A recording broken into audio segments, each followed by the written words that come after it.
अच्छा मेरी बन्नो, अब ये डरावनी फिल्म की कहानी सुना कर मत डराओ।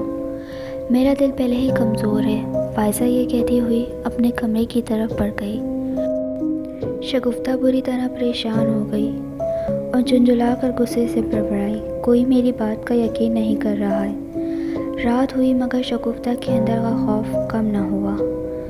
इस तरह बड़ी मेहनत समाजत करके फ़ाइज़ा को आज रात अपने कमरे में सोने पर राज़ी कर लिया।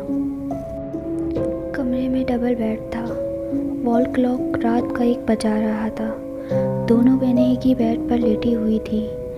फ़ाइज़ा दूसरी तरफ करवट बदले गहरी नींद में डूबी हुई थी, जबकि शगुफ्ता की आंखों से नींद अभी कोसों दूर थी। वो अभी तक अंदर के नामालूम खौफ के बाइस सो नहीं पा रही थी।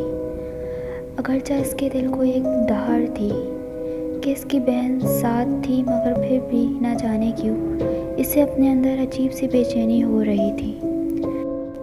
कमरे की लाइट गुल थी। ज़ीरो पावर का 0 बल्ब रोशन था। शगुफ्ता सोने की कोशिश करने लगी। अचानक 0 पावर का बल्ब ऑफ हो गया। छत पर चलता हुआ पंखा भी बंद हो गया। कमरे में यकायक गहरी तारीकी छा गई। इस कमबख्त लाइट को भी आज ही जाना था। शगुफ्ता गुस्से से बड़बड़ाई। गर्मियों में ख़ास तौर पर लाइट का यूं गहरे लानिया ब्रेक डाउन अब आम सी बात हो गई थी। इसलिए बेड साइड टेबल के दराज में मोमबत्ती और एक माचिस मौजूद रहती थी। शगुफ्ता ने तारीकी में बेड साइड टेबल के दराज में टटोल कर माचिस और मोमबत्ती निकाली, फिर एक तीली जलाकर मोमबत्ती रोशन कर दी। कमरे में दूर भर रोशनी फैली तो कुछ शगुफ्ता के दिल की बेतरतीब धड़कनें कदरे मामूल पर आईं। इसने जल्दी हुई मोमबत्ती वहीं बेड साइड टेबल की सतह पर थोड़ा मोम गिरा कर चिपका दी और बेड पर सुकड़ कर बैठ गई। इसकी बहन फ़ाइज़ा दूसरी तरफ करवट लिए गहरी नींद में गर्क थी। दीवार पर शगुफ्ता का साया बेड पर बैठने के अंदाज में लरसता नजर आ रहा था। मां शगुफ्ता की गैर इरादी निगाह दीवार पर लर्जा अपने साए पर पड़ी। तब अचानक वो दहशत के मारे लरस गई। उसने देखा इसका साया बेड पर उठकर खड़ा हो गया और लरसता हुआ छत की तरफ हरकत करने लगा। शगुफ्ता खौफ के मारे पसीने में शराबूर हो गई। इसने अपना दिल रुक रुक कर धड़कता महसूस किया।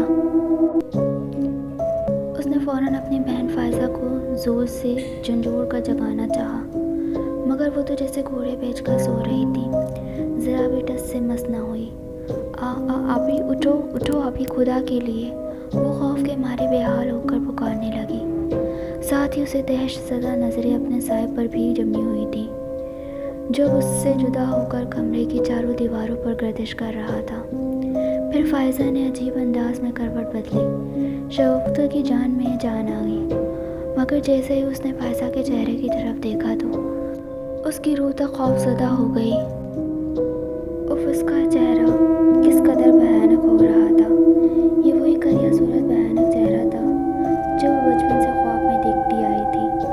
बगैर पुतलियों के बड़ी बड़ी चलती हुई खौफनाक आंखें, इन गंद दाढ़ों पर इंतहाई सियाह चेहरा, खिचड़ी से बाल, होंठ गायब और गाढ़नुमा दहानी से झांकते दोनों कीले दांत, अंदर से 2 शाखा सुर्ख रंग की लिपलिपाती हुई ज़बान। इससे कबल ये भयानक चेहरा वो ख्वाबों में देखती आई थी जब उसे डरावने ख्वाब आते थे, मगर आज वो जागती आंखों से खौफनाक और भयानक चेहरा देख रही थी। शगुफ्ता जी जान से लरज़ उठी।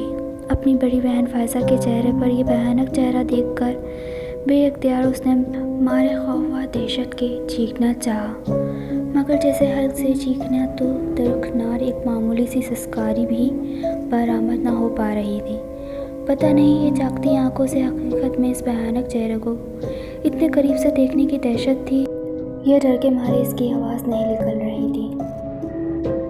मगर दूसरे ही लम्हे इसने हिम्मत की और खुद को एकदम बेड से नीचे धकेल दिया। फ़ाइज़ा अपने भयानक चेहरे के साथ बिल्कुल मैकेनिकी अंदाज में बेड पर उठकर बैठ गई थी। वो भयानक चेहरा अपनी बगैर बुबुडों वाली उबलती हुई सुरगंगार आंखों से उसकी तरफ घूरने लगा और अजीब आवाज़ में गुनगुनाने लगा। खौफ के इंतहाई शगुफ्ता पर हिस्ट्रियाई दौरा पड़ा और उसने यहाँ देखा ना ताऊ। बेड साइड टेबल पर रखा पानी का शीशे वाला जग उठाकर उसने भयानक चेहरे पर दे मारा। कमरे के सन्नाटेदार माहौल में एक तेज चीख उठी और शगुफ्ता भी चिल्लाने लगी। आनन फानन करके दीगर अफराद इन चीखों की आवाज़ सुनकर अंदर दाखिल हो गए।